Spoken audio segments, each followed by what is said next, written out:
우리 인생의 아픔을 다 아시고 우리의 모든 부족함을 채워주시는 우리 주님의 은혜와 평강이 예배하는 모든 성도님들 심령과 가정에 넘치시기를 축복합니다. 오늘 이번 주 일부터 우리 야고보서 말씀을 앞으로 이렇게 함께 읽어 가려고 합니다. 야고보서 말씀이라 하면 우리가 이 신앙생활 조금 하신 분들은 야고보서에 대한 어떤 이미지가 있을 수 있습니다. 저도 이 중등부 때 우리 시골 교회에서 아직도 기억이 생생합니다. 중학생들이 모여서 토론을 했는데, 신앙 토론, 여러 가지 이제 프로그램 중에 그 신앙 토론 주제가 믿음이냐 행위냐 이거였습니다. 참 상당히 유치하기도 하지만 어쨌든 교회 안에서 믿음이 맞느냐 행위가 맞느냐 이걸 가지고 이제 토론을 한 적이 있습니다. 그때 이제 두 팀으로 나누는데 제가 행위 이에 대해서 좀 강조를 하는 그 팀에서 이 전도사님께 물었어요. 성경에 이 행위에 대해서 아주 강조하는 말씀이 무엇입니까? 그랬더니 야고보서 5장 말씀을 알려주셨어요. 2장 26절 이 말씀을 보여서 영혼 없는 몸이 죽은 것 같이 행함이 없는 믿음은 죽은 것이니라. 와, 이 말씀을 이겨낼 말씀이 어디 있는가? 막 이러면서 그냥 열을 내서 이야기를 한 적이 있습니다. 행동도 없는 것이 교회 지각하고 예배도 제대로 못 드리고 빠지고 헌금도 제대로 못하는 그 믿음 아니다. 행동이 없는 것, 그 죽은 것이다. 그래서 조용해져 사람이 할 말이 없어졌습니다. 그렇지요, 여러분. 너무나 강력하게 제게 들려졌던 말씀입니다. 종교 개혁자인 마틴 루터도 이 야고보서에 대해서 쓴 글이 있습니다. 1522년에 독일어판 신약 성경을 내면서 그 서문에다가 지금도 많은 사람들이 이것을 인용하고 있습니다. 야고보서는 그리스도의 복음에 대해서 잘 말씀하지 않는 지푸라기 같은 서신이다. 이런 표현을 이 종교 개혁자가 써나가기 때문에 그 이후에 계속해서 수많은 신학자와 목회자들이 그 말씀을 인용을 또 하게 되었습니다. 그러니까 느낌이 야고보서는 다른 복음서, 특별히 이게 사복음서라든지 이 복음서에 비하면은 상당히 좀 은혜롭지 못한 믿음과는 조금 거리가 있는 믿음과 행위 좀 대척점에 있는 책이 바로 야고보서다라는 느낌을 가지고 있습니다. 그러려면 그것은 아닙니다. 성경이 그런 말씀을 어떻게 기록을 해놨겠습니까? 똑같은 복음의 말씀, 은혜의 말씀, 구원의 말씀이 바로 이 야고보서라는 것입니다. 여러분, 야고보서는 우리가 자꾸 행위하니까 믿음과 행위는 구분되는 것이 아니에요. 그게 어디 구분이 될 수가 있습니까, 여러분? 구원을 위한 전제로서의 행위가 아닙니다. 이 행위 안 하면 구원 못 받는다. 그런 말씀이 아니에요. 구원받은 사람, 구원의 이 결과, 믿음의 결과로서의 행동을 말씀하고 있습니다. 그러면 아주 자연스러운 것입니다.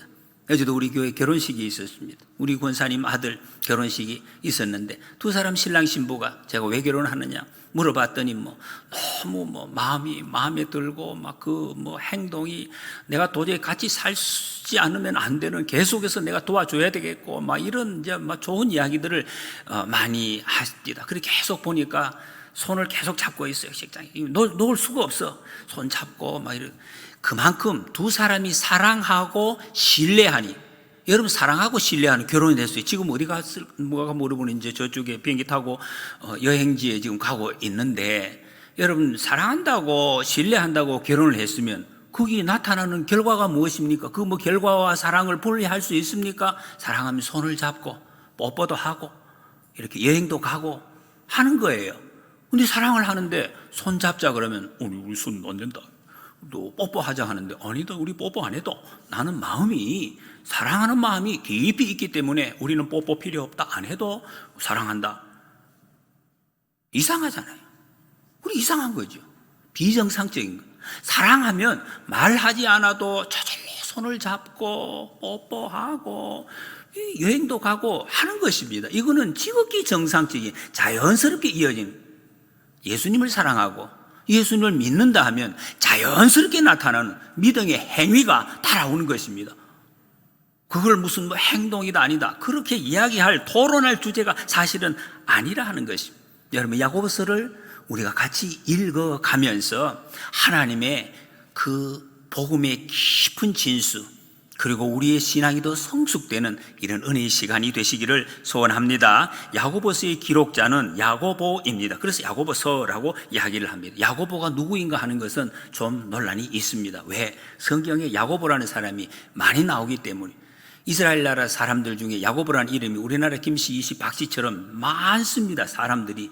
야곱, 구약의 야곱 있죠. 야곱. 그 야곱의 이름을 딴 것입니다. 지금 우리나라 예수 믿는 사람들 중에 야곱이라는 이름을 저는 몇 사람이나 만났습니다. 김야곱, 최야곱, 이런 사람들이 있습니다. 굉장히 많다는 것입니다. 그래서 이제 사실은 여러 가지 정황으로 짐작만 합니다. 예수님의 제자 중에서도 아시다시피 야고보가 두 사람이나 있습니다. 12명 중에 두 사람이니 얼마나 많이 있습니까? 알페오의 아들, 세베대의 아들, 두 사람 다 똑같이 야고보라는 이름을 가지고 있습니다. 그런데 여기 성경에 보면은 이 야고보, 사도행전 12장에 요한의 형제 야고보, 세베대의 아들입니다. 그때 순교하는 장면이 나오고 있습니다. 이때가 한 44년경입니다. 순교한. 그러니까 이 사람은, 그리고 야고보서의 기록은 최소한 48년, 62년 이후에 기록이 돼요. 그러니까 이 세베대의 아들은 이미 제외가 됩니다. 그 사람은 아니라는 거죠. 많은 학자들의 정황상 이 야고보가 누구이냐?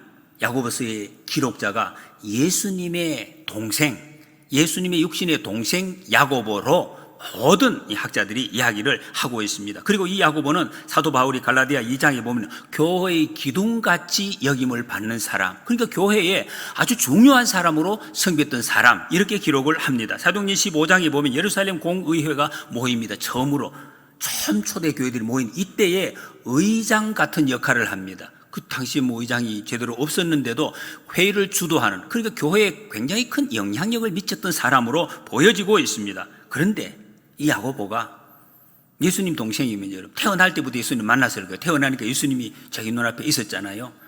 저기 우리 유아실에서 형 동생 노는 것처럼 나타나는 거 있단 말이에요. 그러면 여러분, 처음부터 얼마나 예수님과 친하게 지내고 믿었을까? 그건 믿지 않았어요. 한동안 오래도록 이 야고보는 그 예수님, 자기 형 예수님을 하나님의 아들로 안 믿었다니, 정확하게 표현하면 안 믿었다기보다는 못 믿은 거예요. 믿어지지가 않았어요.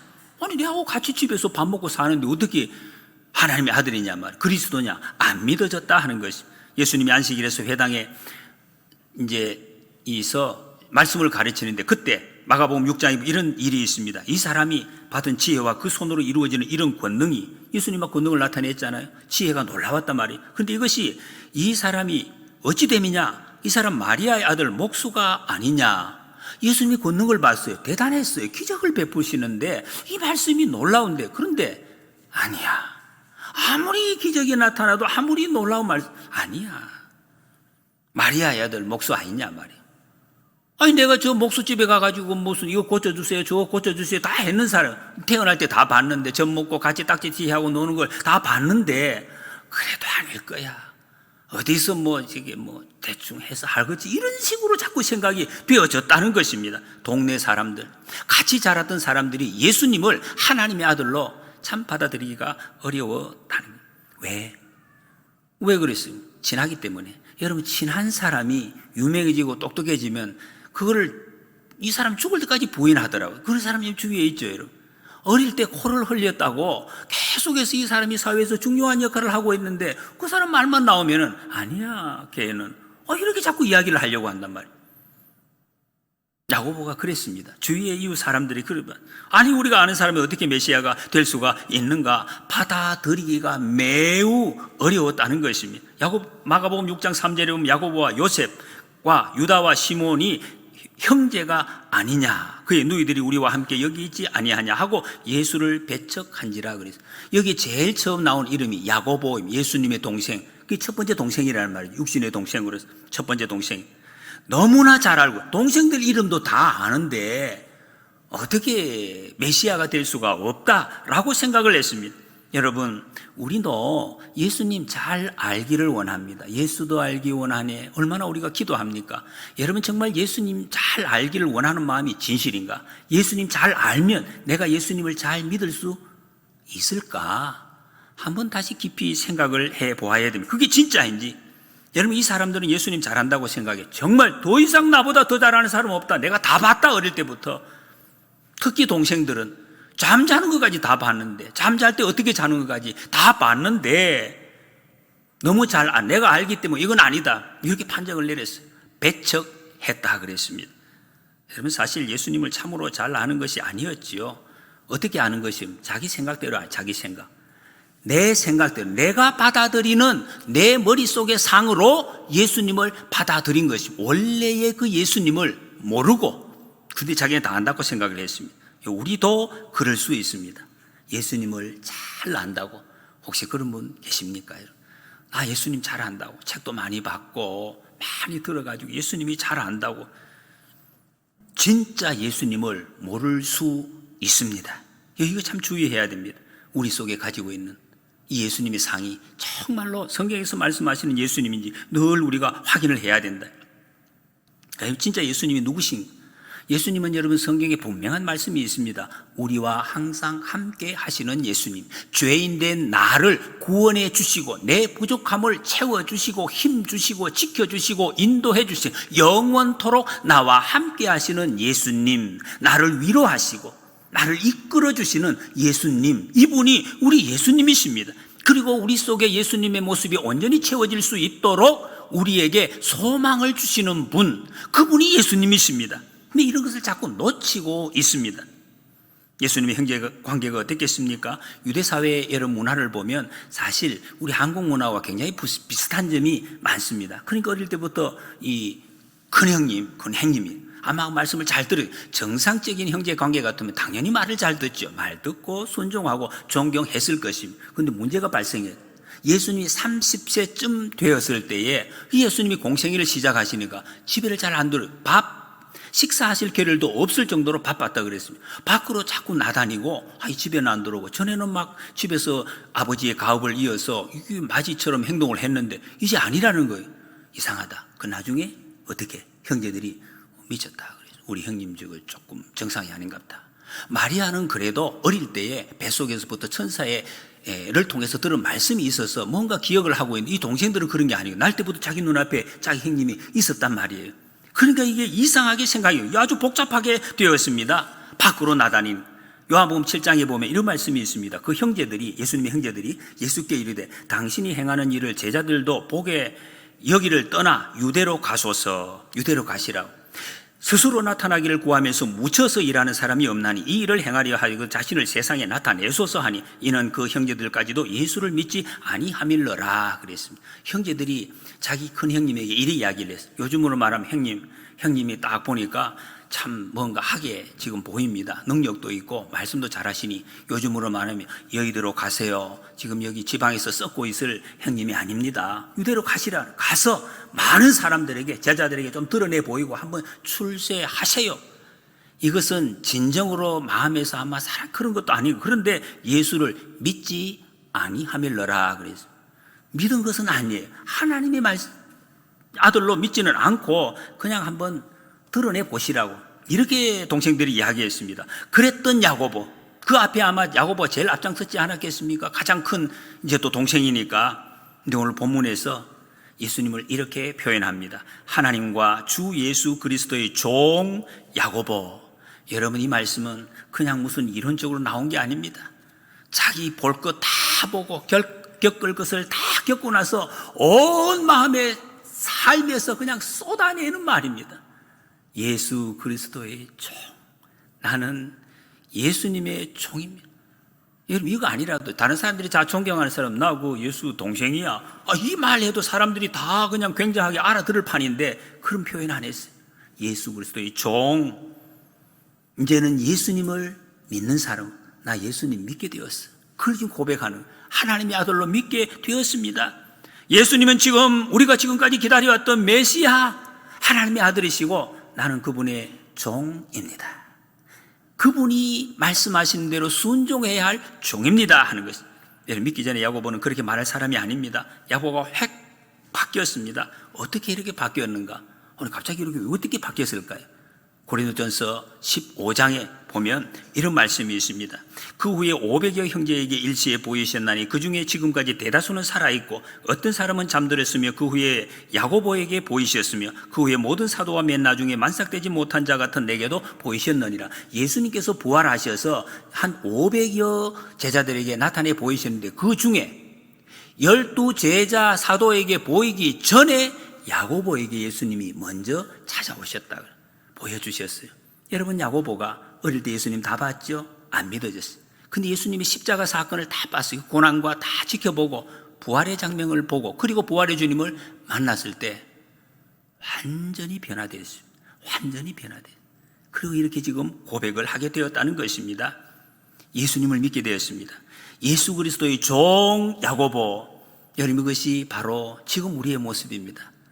예수님을 만나고 부활의 주님을 바로 직면했을 때 예수 그리스도의 종이라고 고백해요. 예수 믿는 모든 사람 예수 그리스도의 종입니다. 우리 교회에서 흔히 목사님만 보고 주의 종이라고. 여러분, 목사만 주의 종이 아닙니다. 모든 사람, 예수 믿는 모든 사람, 어제 믿었든지 어린아이든지 어른이든지 누구든지 똑같이 예수 그리스도의 종, 우리는 종이라는 것입니다. 똑같습니다. 갓난아이도 마찬가지.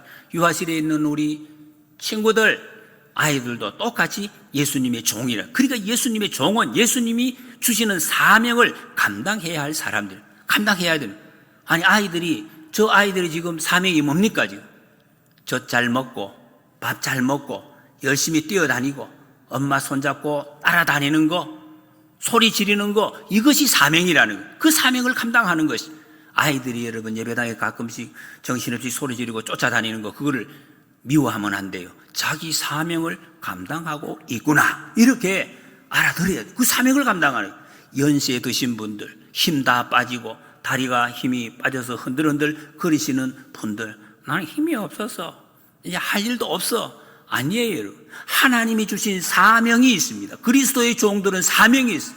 무슨 사명입니까? 연세 드신 분들, 내가 할 수 있는 힘내서 예배당에 걸어오는 것, 차를 타고 오시는 것, 그 자리에 앉아 계시는 것. 여러분, 앉아서 나 아무것도 안 해요. 아니에요. 아무것도 안 하는 게 아니라 하나님의 사명을 감당하고 계시는 거예요. 어르신들이 그 자리에 앉아 계시는 모습이 많은 교우들, 그 모습만 봐도 힘을 팍팍 얻습니다. 저기 나와 계시는구나, 앉아 계시는구나, 기도하시는구나. 그 세상을 전부 얻는 힘을 얻는 거예요. 자녀들을 위해서 기도하고 교회를 위해서 기도하고 축복하는 거, 여러분, 이보다 더 큰 능력이 어디에서 나오겠습니까? 하나님이 주신 사명입니다. 하나님을 바라보고 소망을 가지는 것, 그 자체가 이 종된 사명이라는 것입니다. 여러분, 이 사명을 끝까지 잘 감당하시기를 소원합니다. 예수님께서 누구든지 아버지의 뜻, 하나님의 뜻을 행하는 자가 그들이 내 형제요 자매요 어머니니라 라고 말씀을 하셨습니다. 여러분, 그러니까 우리는 그리스도의 종이면서 동시에 예수님의 형제, 예수님의 자매입니다. 이런 관계가 우리가 됐어요. 예수님께서 우리 보고 내 자매야, 내 형제야, 이렇게 불러주십니다. 얼마나 큰 위로입니까? 주님이 내게 그렇게 말씀해 주신, 여러분, 우리가 어떤 존재인지 이것을 우리는 분명히 아셔야 됩니다. 그리스도의 종, 형제이고 자매, 이것이 예수님 믿는 우리의 정체성입니다. 한때는 교회 안에서 이런 용어를 많이 썼어요. 형제님, 자매님. 안 부르던 거라서 어색해서 그런데 사실 이건 회복해야 될 용어입니다. 옆에 분들 한번 보시면서 형제님, 자매님 이렇게 한번 사랑을 딱 담아서 불러보시기 바랍니다. 자매님, 형제님. 조금 어색하죠. 이 안 쓰던 걸 하려면 어색합니다. 그런데 이게 우리의 정체성이라는 것이, 그렇게 불러야 된다는 것입니다. 많이 부르십시오. 1절에 흩어져 있는 12지파에게 문안하노라 그랬습니다. 여기 12지파는 이스라엘의 12지파, 또 지난번에 우리가 요한계시록 이럴 때 나왔죠. 예수 그리스도를 믿는 모든 사람, 구원받는 사람. 그러니까 이 당시에 말하자면 12지파가 흩어졌는데 예루살렘에 박해가 있어서 사방으로 흩어진 사람. 사도행전 8장에 보면 그날에 예루살렘에 있는 교회에 큰 박해가 있어 유대와 사마리아와 모든 땅으로 흩어지니라. 사도행전 11장에 보면 환란으로 말미암아 흩어진 자들이 베니게 구브로 안디옥까지 이르러 유대인에게만 말씀을 전하는데, 그러니까 박해로 인해서 베니게, 페니키아, 그 이스라엘의 북쪽에 있는 저 멀리 있는 땅으로, 구브로, 저 지중해에 있는 섬나라로, 또 이 안디옥으로, 안디옥은 저 지금의 터키 땅, 소아시아 저 멀리까지 흩어져 쫓겨간 거죠. 이렇게 흩어진 유대인들, 예수님을 믿는 유대인들, 그리고 이 흩어진 유대인들을 통해서 구원받았던 이방인들, 그러니까 결국에는 예수 그리스도를 믿는 사람, 오늘날 우리도 여기에 포함되는 사람, 그들을 통해서 우리가 복음을 전해 받았기 때문에 우리들, 이 흩어진 유대인들에게 지금 이 말씀을 주신다 그랬습니다. 여러분, 지금은 우리가 세상에 흩어져 살다가 주일마다 오늘 모였습니다. 주일마다 모여서 말씀 듣고 같이 교대하고 또 말씀을 배우는 것입니다. 그래서 이름을 정확하게 표현하면 우리는 교회 가자, 교회 모인다, 그렇다기보다는 교회가 예배당에 모인다, 이 말씀이 정확한 것입니다. 우리는 여기 왔을 때만 교회가 아닙니다. 모인 교회, 흩어진 교회, 어디를 가든지 우리는 교회란 그리스도의 교회로 살아가는 사람들이다, 그런 말씀. 여러분, 교회를 건강하고 튼튼하게 만들려고 그러면 어떻게 해야 되느냐? 주일뿐만 아닙니다.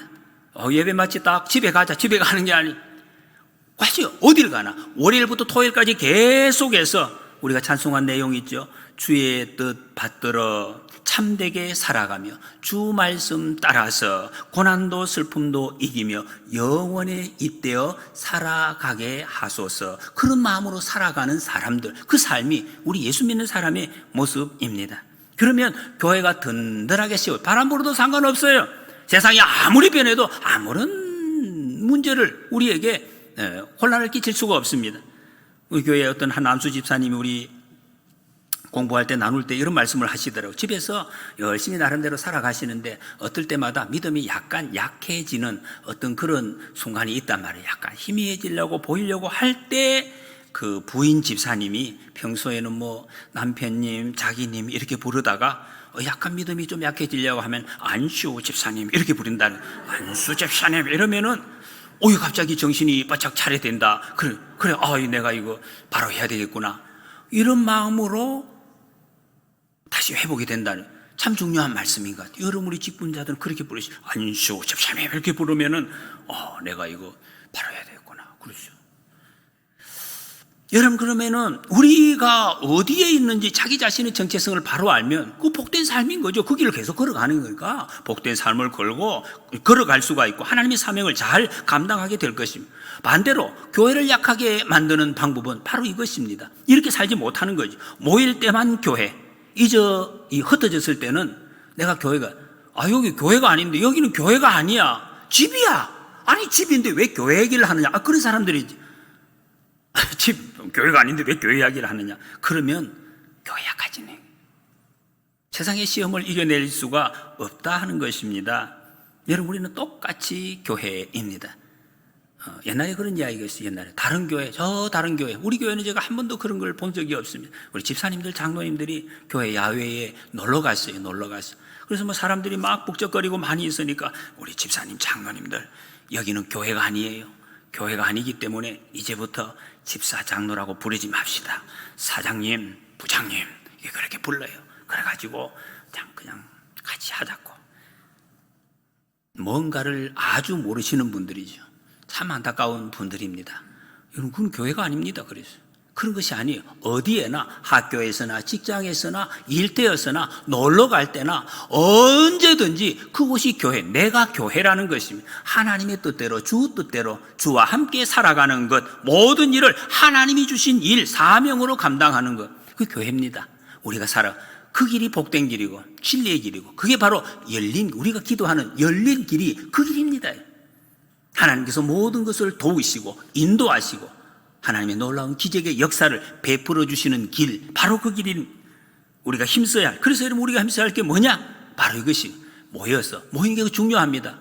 모여서 하나님의 말씀을 배우는 것, 계속해서 내 자신의 모습을 확인해 나가는 것, 같이 배우고, 그리고 이 말씀대로 살아갈 수 있는, 주 뜻대로 살아낼 수 있는 힘과 지혜를 달라고 기도하는 거, 이게 우리 일이 전부입니다. 여러분. 그러면 주님께서 우리의 삶을 책임져 주신다는 것이. 2절에 보면 내 형제들아, 너희가 여러 가지 시험을 당하거든 온전히 기쁘게 여기라 그랬습니다. 이 말씀은 야고보가 온 마음에서 그냥 이론적으로 기쁘게 여기세요, 그게 아니, 온 마음으로 삶으로 다 경험을 해서 그냥 쏟아놓는, 더더군다나 이 편지의 제일 초반에, 여러분, 이것을 얼마나 마음속에 가득 차 있었으면 이걸 그냥 제일 먼저 이렇게 쏟아져 놓겠습니까? 고난을 당하거든 기쁘게 여기라. 주님이 야고보를 통해서 주시는 말씀입니다. 이 말이 뭡니까? 제일 먼저 내 형제들아 이렇게 부릅니다.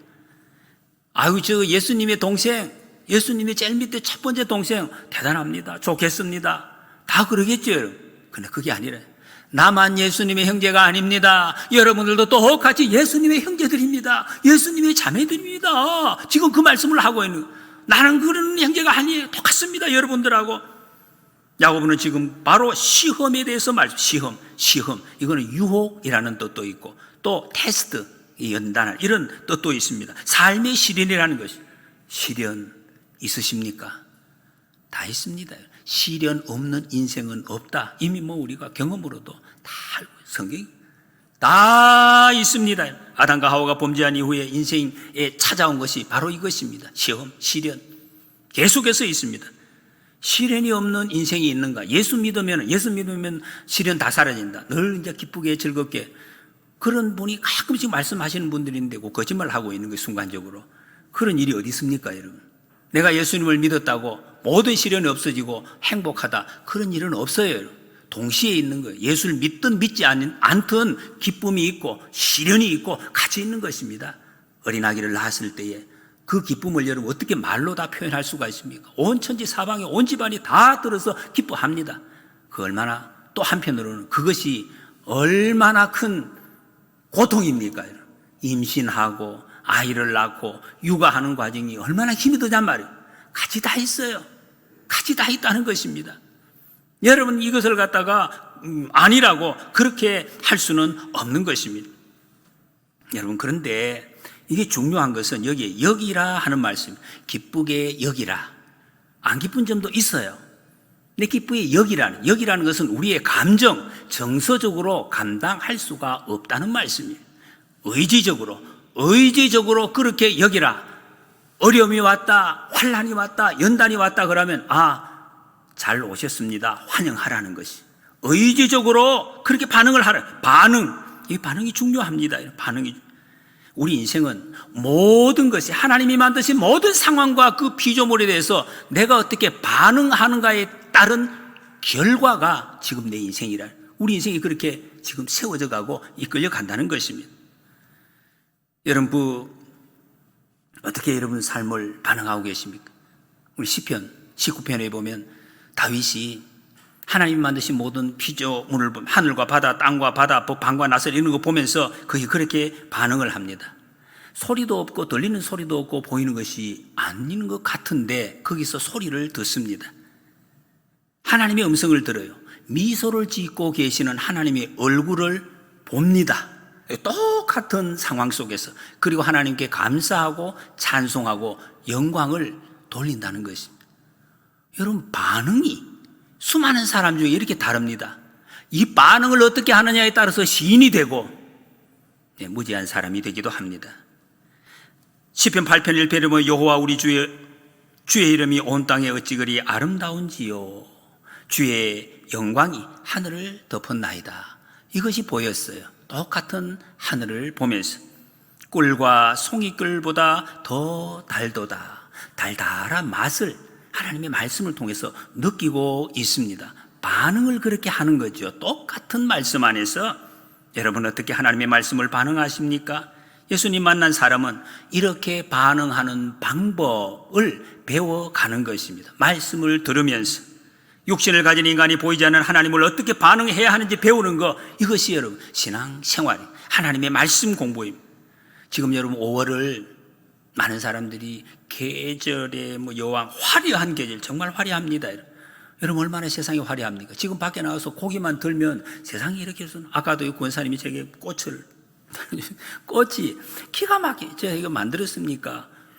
우리 왜 이렇게 거꾸로 이야기하죠? 만든 것을 더 좋은 것처럼. 아니죠. 하나님 만드신 본래 있는 거, 얼마나 그 색깔이 정말 기가 막히다는 말밖에는 할 수 없는 그거, 하나님이 온 천지에 다 가득 채워주셨습니다. 여기 가보세요, 여러분. 아침에 제가 올라가면 이 온 땅이 향기, 아카시아 향기로 가득 차 있습니다. 누가 이 향기를 만들 수 있겠습니까? 향기를 여러분, 이걸 계산을 어떻게 할 수가 있겠습니까? 이 향기가 하나님께서 나를 위해서 선물로 만들어주신 극상품 향기라는 것, 그거 여러분 느껴지십니까? 그 가치 선물을 내가 받았다고 그렇게 느끼십냐 말이에요. 여러분, 우리는 어떤 때 이유할 수 없는 고난을 만나기도 합니다. 이 대표적인 사람이 욥 아닙니까? 진실하게 하나님 앞에 살았는데 모든 재산 다 사라지고 가족들 다 죽고 병도 걸리고 이래도 하나님 내가 믿어야 되는가? 왜 이 일이 내게 있는가? 이런 또 이제 이렇게 우리가 푸념이 가끔 나올 수도 있습니다. 사실 그 말이 맞지도 않지만, 그러면 여러분 내게만 없고 다른 사람에게만 있고 그런 것이 있습니까? 그런 거 없습니다. 우리가 다 닥칠 수가 있습니다. 많은 사람들이 자기가 중요하다고 하는 것, 그것을 건드릴 때 굉장히 화를 냅니다. 여러분, 욥이 제일 중요하다고 생각하는 하나님과 자기의 관계였습니다. 하나님께 다 맡긴다고. 그래서 매일 예배를 드렸잖아요. 그런데 친구들이 찾아와서 이야기를 합니다. 네 하나님 앞에 죄지었다. 하나님과의 관계가 잘못됐다. 회개해라. 그것이 그때 고통이에요. 나는 하나님과 그런 관계가 아닌데 왜 내가 이 말을 들어야 하는가? 그때 욥이 친구들에게 하는 고백이 있습니다. 23장 10절에 내가 가는 길을 그가 아시나니 그가 나를 단련하신 후에는 내가 순금같이 되어 나오리라. 나 모르겠다. 내가 왜 이 고난을 당해야 되는지, 이 고난의 결말이 무엇인지 나는 모른다. 그가 아시나니. 하나님이 원인을 아시고 하나님이 앞으로 그 결론을 아시는 것, 그것은 내가 안다. 단련하여 정금같이 나오게 하실 것이다. 진짜인 것을 하나님이 드러내실 것이다. 이것을 확신했다는 것입니다. 여러분, 단련한다 아시죠? 용광로에서 금을 재련하는 것입니다. 재련하면 진짜가 나옵니다. 단련을 통해서 진짜가 확인, 이게 진짜다, 누구도 부인할 수 없는 그것이 나오는 것입니다. 우리의 시각, 우리의 반응이 어떠냐 중요하다는. 며칠 전에 요 근처에 사는 우리 홍산이 또 목사님이 되게 만났는데 그런 이야기를 하더라고요. 그 교회가 역사가 오래됐어요. 예배당이 아주 잘 지었는데 오래돼가지고 그냥 그러나 시골에 돈이 없어서 몇십 년 동안 돈을 모아가지고 10년 동안 돈을 모아서 리모델링을 했다며. 아름답게 리모델링. 그때 리모델링 하면서 교회의 십자가를 잘 이렇게 보이게 해야 되겠다. 천장에도 십자가 만들고 사방에 십자가를 했는데 너무나 속이 상하다. 속상해 죽겠다고 그래서. 왜? 천장에 큰 십자가를 이렇게 만들었는데 이 다른 또 기계를 설치하는 분하고 다른 분이 설치를 해가지고 십자가 만들어 놓고 십자가 위에다가 이 프로젝터를 갖다가 꼽아놨다는. 내가 십자가를 이렇게 하려고 만드는 게 아닌데 왜 이 프로젝터 때문에 십자가 이거 다 망쳤다. 너무 속상하다는 거예요. 그 사진을 보여주시더라고요. 그래서 제가 그걸 딱 보고 이래 이야기를 했어요. 목사님, 이거 어떻게 바꿀 수 없대. 이제 여러 가지 전부 다 옮겨야 되니까 그거 어떡하느냐. 이게 하나님께서 이 십자가를 통해서 모든 것을 다 비추어서 보여주시네요. 네, 그렇게 보면 되겠다고. 모든 것이 이 십자가를 통해서, 프로젝트를 통해서 비추어지니까 비추어져. 그랬더니 그 목사님이 그러네요. 그래가지고 속상하던 게 다 풀렸대요. 맞다. 여러분, 같은 일을 우리가 어떻게 반응하는가에 따라서 이게 삶이 완전히 달라지는 것입니다. 루터는 연단, 나를 연단하신다, 이런 유명한 말을 했어요. 너무나 간단한 말. 이 연단이 나를 연단하시, 정금으로 만들어준다. 3절에 보면 너희 믿음의 시련이 인내를 만들어내는 줄 너희가 알미라. 이 시련이라는 말은 도키미온이라는 뜻입니다. 입증하는 것, 반드시 입증하는, 이게 믿음이 진짜인지 입증하게 되는 것, 이것이 바로 과정이 시련, 연단이에요. 지금 야고보는 이 이야기를 할 때 예수님이 이야기를 하고 있습니다. 예수님의 십자가가 왜 그렇게 정신없이 우리가 미쳤다 하고 고난을 당하는 거 했는가? 바로 그 시련이 예수님의 부활과 하나님의 아들이라는 것을, 진짜라는 것을 드러내는 그 과정이 바로 연단이었다 하는 것을 지금 말씀하고, 자기도 똑같은 고백이라는 것. 내 연단을 통해서 내가 바로 이것을, 예수 그리스도를 바로 알게 되었다는 것입니다. 그래서 여러분, 고난을 당할 때 기뻐하라, 기쁘게 여기라 말씀, 가장 멋진 말씀. 이 고난이, 연단이 제일 멋진 것이다. 아프다, 싫다 아닙니다. 고난을 기쁘게 여기라, 그 말씀하고 있습니다. 인내를 만들어내고. 여러분, 어려움이 없는데 어떻게 인내가 있겠습니까? 언제까지 참아야 합니까? 인내 언제까지 해야 됩니까? 죽을 때까지 해야 된다. 예수님 다시 오실 때까지 계속해서 인내하는 것, 우리가 해야 될 일이라는. 어떤 사람, 여러분, 잘 참는 사람이 있어요. 옆에서 가만히 이렇게도 잘 참고 부처처럼 참는 사람. 근데 이게 어느 순간에 그런 이야기를 해요. 다른 건 다 참아도 이것은 못 참는다. 지금까지 참아도 이것은 안 된다. 이래가지고 막 폭발하는 사람. 그런 사람 많아요. 폭발을 하는 사람. 그러면 그만 지금까지 참았던 게 다 헛것이 됩니다. 여러분 계속 참으면 화병 나잖아요. 화병 납니다. 속이 주체를 못 합니다. 터질 때가 있어요. 어떻게 감당합니까? 분한다는 것이죠. 예수 그리스도, 고난을 이기신 예수 그리스도, 부활하신 예수님 마음에 모실 때 성령님께서 인도해 주셔야만 가능하다는 것이, 예수님 모셔야 가능합니다. 내 모든 시험 무거운 짐 주 예수 앞에 아뢰이면 근심에 쌓인 날 돌아보사 나를 인도해 주심. 예수님, 하나님께서 하나님의 자녀로 만들어가는 과정이라는, 4절에 보면 인내를 온전히 이루라. 이는 너희로 온전하고 구비하여 조금도 부족함이 없게 하려 함이라 그랬습니다. 예수님이 십자가 고난 끝까지 견뎌내셔서 세상에 구원을 이루시고 부활하신 것처럼 예수님 바라보면 너희도 끝까지 이 인내를 이루라. 그러면 예수님처럼 반응하고 하루하루를 살아갈 것이다 말씀하고 있습니다. 여러분, 주님은 우리를 부르시고 이렇게 살기를 원하십니다. 인내하면서 살기를 원하십니다. 모든 것을 고난이 없는 그런 삶을 사는 것이 아니라 인내하면서 사는, 이 온전이라는 것은 완전한 것이 아니에요. 성숙이라는 뜻이에요. 계속해서 성숙해 가는 모습, 예수님 안에서 이것이 계속 성숙해 갈 때, 그럴 때에 끊임없이 인내하는. 그래서 인내는 다른 사람 알아주는 게 아닙니다. 여러분 억울한 것만 알아달라고 여기 가서 자꾸 이야기하고 내 알아줘 뭐 그럴 필요 없어요. 그럴 필요가 없다고. 내가 너무 이 마음 답답하니까 좀 뭐 이거 뭐 설명 너무 하지 마십시오. 힘들어요. 피곤합니다. 설명할 필요도 없고 너무 할 필요 없습니다. 설명 다 못. 인내하는 거, 인내. 이게 우리의 성도의 답입니다. 마침내 하나님이 원하신 사람으로 성숙해 갈 것이다. 그게 교회입니다. 여러분 견디기 힘든 어려움이 있으십니까? 많이 있으시죠. 주님은 인내하라고. 이 인내는 축복이다 말씀하십니다. 이 풍랑이 나여 더 빨리 갑니다. 이 고백이 우리의 고백이 되어야 될 거예요. 그러면 주님이 우리를 끌어올리시고 구원하시고 높은 데 세워주시겠다고 약속하십니다. 이 복을 누리시기를 축복합니다.